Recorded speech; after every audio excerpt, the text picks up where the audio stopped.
Hi, నా పేరు doctor Ganesh పత్తి, MD DM consultant endocrinologist in Khammam. ఈరోజు మనము డయాబెటీస్కి న్యూ మెడికేషన్స్ గురించి మాట్లాడుకుందాం. సో రెండు ఇంపార్టెంట్ డ్రగ్స్, ఒకటి ఏంటంటే ఎంపాక్రిప్లోసిన్. ఎంపాక్రిప్లోసిన్ అనేది ఒక ఎస్జిఎఫ్ ఇన్హిబిటర్. ఇది షుగర్ని కంట్రోల్ చేయడమే కాకుండా హార్ట్ని కాపాడుతుంది, కిడ్నీని కాపాడుతుంది, అండ్ ఆల్సో ఒక 2 to 3% వెయిట్ లాస్ కూడా చేస్తుంది. సో ప్రీవియస్గా ఈ ఎంపాక్రిప్లోసిన్ ట్యాబ్లెట్ అనేది ఒక 90 రూపీస్ 100 రూపీస్ ఉండేది. ఇప్పుడు దాని పేటెన్సీ అయిపోయింది కాబట్టి ఒక 10 to 15 రూపీస్కి మనకి అవైలబుల్గా ఉంటుంది.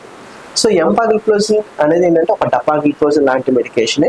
కానీ ఎంపాక్రిప్లోసిన్ కొంతమందికి, ఎస్పెషల్లీ సికేడి పేషెంట్స్లో కానీ, ప్రోటీన్ లాస్ పేషెంట్స్లో కానీ కొంత బెనిఫిట్, ఎక్స్ట్రా బెనిఫిట్ ఉంటుంది అన్నట్టు స్టడీస్లో ఉంటుంది. సో ప్రీవియస్గా మనం ఎంపాక్రిప్లోసిన్ తీసుకోవాలంటే చాలా ఎక్కువ మనీ పెట్టాల్సి వచ్చేది. బట్ ఇప్పుడు పేటెంట్స్ అయిపోయింది కాబట్టి దాని తక్కువ రేటుకి మనకు దొరుకుతుంది. సో నౌ డపాగ్లిప్లోసిన్ ఆల్రెడీ పేటెంట్స్ అయిపోయింది 1 year బ్యాక్. నౌ ఎంపాక్రిప్లోసిన్ కూడా పేటెంట్స్ అయిపోయింది. ఈ రెండు డ్రగ్స్ ఎస్జిఎఫ్ ఇన్హిబిటర్స్ అనేవి ఎప్పుడైతే మనకి అవైలబుల్గా తక్కువ రేటుకి అవుతున్నాయో అప్పుడు మనకి డయాబెటీస్ ట్రీట్మెంట్ అనేది చాలా వరకు మారిపోయింది. ఎలా అంటే వెయిట్ పేషెంట్ ఎక్కువగా ఉన్న, హార్ట్ పేషెంట్ అయినా, స్ట్రోక్ వచ్చినా, కిడ్నీ పేషెంట్స్ అయినా వాళ్ళకి ముందుగా మనం ఎస్జిఎఫ్ ఇన్హిబిటర్స్ అంటే డపాగ్లిప్లోసిన్ కానీ ఎంపాక్రిప్లోసిన్ కానీ స్టార్ట్ చేసుకోవచ్చు. రెండవ ఇంపార్టెంట్ డ్రగ్ ఏంటంటే టిర్జెప్టైడ్. టిర్జెప్టైడ్ ఏంటంటే it's a weight loss medication and also diabetic medication. Tirzepatide అనేది ఇప్పటి వరకు మనకి ఇండియాలో అవైలబిలిటీ లేదు. ఇది మౌంజెరో అనే కంపెనీ డ్రగ్ పేరు మీదుగా ఒక యుఎస్లో మార్కెట్లో, యూరోపియన్ మార్కెట్లో అవైలబుల్గా ఉంది. చెప్పాలంటే పర్ మంత్ కాస్ట్ ఏంటంటే టిర్జెప్టైడ్ ఒక అరౌండ్ 80,000 రూపీస్. ఏంటి టిర్జెప్టైడ్ గొప్పతనం అంటే అన్నిటితో పోలిస్తే టిర్జెప్టైడ్ అనేది వెయిట్ లాస్ అనేది చాలా ఎక్కువగా చేస్తుంది. ఎంతగా చేస్తుంది అంటే ఒక 20 to 25% వెయిట్ లాస్ చేస్తుంది. సో ఈ 20% వెయిట్ లాస్ ఎంతమందిలో చేస్తుంది? అరౌండ్ 40 to 50% పీపుల్లో. ఈవెన్ 25% వెయిట్ లాస్ ఎంతమందిలో చేస్తుంది అంటే అరౌండ్ 25% పీపుల్లో. అంటే నలుగురిలో ఒక్కరైనా ఖచ్చితంగా 25% అంటే 100 కేజీల వాడు సుమారుగా ఒక 75 కేజీలు తగ్గుతాడనేది పెద్ద విచిత్రంగా చెప్పొచ్చు. అలాంటి టిర్జెప్టైడ్ అనేది మనకి ఇండియాలో ఇప్పటి వరకు అవైలబిలిటీ లేదు. కానీ ఇప్పుడు ఈ లిలీ కంపెనీ వాళ్ళు తక్కువ రేటుకి అంటే అరౌండ్ 15,000 to 20,000కి పర్ మంత్ కాస్ట్గా ఇండియాకి మనకి తీసుకొస్తున్నారు. ఇంకొక వారం 10 రోజుల్లో మనకి ఈ టిర్జెప్టైడ్ అనేది అవైలబుల్గా ఉంటుంది. సో చెప్పాలంటే టిర్జెప్టైడ్ అనేది గేమ్ చేంజింగ్ డ్రగ్ అని చెప్పొచ్చు.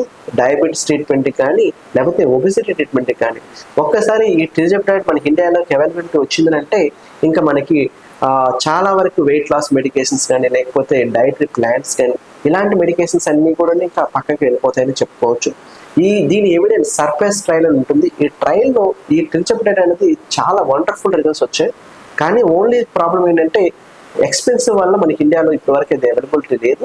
బట్ ఇప్పుడు తక్కువ రేటుకి ఇండియాకి అవైలబిలిటీ ఉంది. చూద్దాం. ఇది 15 to 20,000 పర్ మంత్ అంటే స్టిల్ ఇండియన్ ఆస్పెక్ట్లో కొంచెం ఎక్కువ రేటే. బట్ కంపేర్ టు ప్రీవియస్ ప్రైస్తో పోలిస్తే, వెస్టర్న్ ప్రైస్తో పోలిస్తే కొంచెం తక్కువ రేటుగా మనకి అవైలబిలిటీ ఉంటుంది.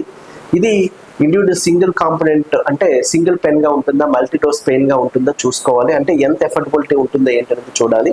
అంటే ఇది 2.5 mg, 5 mg, అలానే 7.5 mg, అలా 15 mg వరకు మనకి డోస్ స్ట్రెంత్స్ ఉంటాయి. సో స్టార్టింగ్ అనేది 2.5 mg స్టార్ట్ చేస్తాం. సో ఈ టిర్జెప్టైడ్ వల్ల అడ్వాంటేజ్ ఏంటంటే వెయిట్ లాసే కాకుండా ఇది heart patients, especially bypass patients కానీ, కొరరీ హార్ట్ డిసీజ్ స్టెంట్ వేసే వాళ్ళ పేషెంట్స్ కానీ మళ్ళీ రెండోసారి హార్ట్ అటాక్ రాకుండా ఈ బైపాస్ని పూడుకుపోకుండా కూడా కాపాడుతూ ఉంటాయి. సో చాలా వరకు ఏంటంటే ఈ టిర్జెప్టైడ్ అనేది ఒకసారి వచ్చిందనంటే ఇది మిగతా మెడికేషన్స్కి పక్కగా పెడుతుంది అనేది మాత్రం ఒక నగ్న సత్యం. చూద్దాం. మనకు ఒకసారి వచ్చిన తర్వాత మనము ఆ టిర్జెప్టైడ్ ఎలా వర్క్ చేస్తుంది ఇండియన్ పేషెంట్స్ అని చూద్దాం. కానీ వచ్చిన తర్వాత చాలామంది దీని గురించి వెయిట్ చేస్తున్నాము ఎలా ఉంటుంది ఏంటనేది. సో మీకు ఎవరికైనా తెలియకపోతే ఈ మెడికేషన్స్ గురించి మీ దగ్గరున్న ఎండోక్రాలజిస్ట్ని కలవండి. దాని గురించి వీలైనంత ఇన్ఫర్మేషన్ తీసుకోండి. Thank you so much.